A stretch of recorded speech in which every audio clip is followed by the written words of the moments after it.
Hi guys! Nandito tayo ngayon sa Valenzuela. Naku, may bagong project na naman po ang Moji Asia. Kaya naman, itutur ko kayo dito sa kitchen nila para makita. Tara!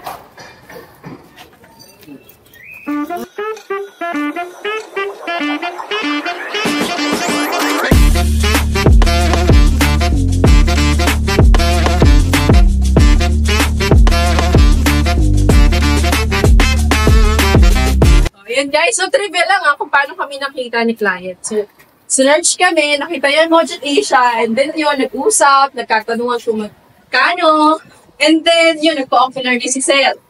And then sabi niya, ngayon nga, dito tayo, nakausap natin, sabi niya, within a month, gusto niya matapos yung kitchen. So, in-accept namin yung challenge. Challenge accepted na, and kaya-kaya ng Moji Asia.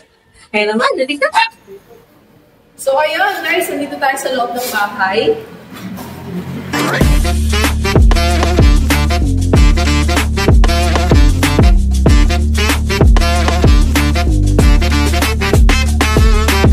So, yun. Siguro ito ata yung magiging living area nila. So, tour lang namin kayo ng living area. Tapos, ayan, living area. Dito tayo sa kitchen, guys. Yan. So, take ko dito yung magiging dining nila, sir. Yung dining nila, sir. So, ito naman yung pinaka-main purpose kung bakit tayo dito. Ito yung main kitchen nila. So, bali, ang propose ni sir is nandito yung ref. Dito yung ref, yung mga cooktop. Yan, ka-L-shape siya. So, possible siguro, maybe, lalagay natin yung yung design. So, baka magkaroon dito ng bar counter and then buffet table para naman malapit sa dyan.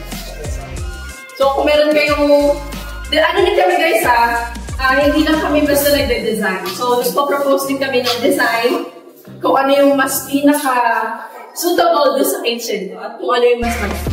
So, ayun guys, finally nakita nyo na.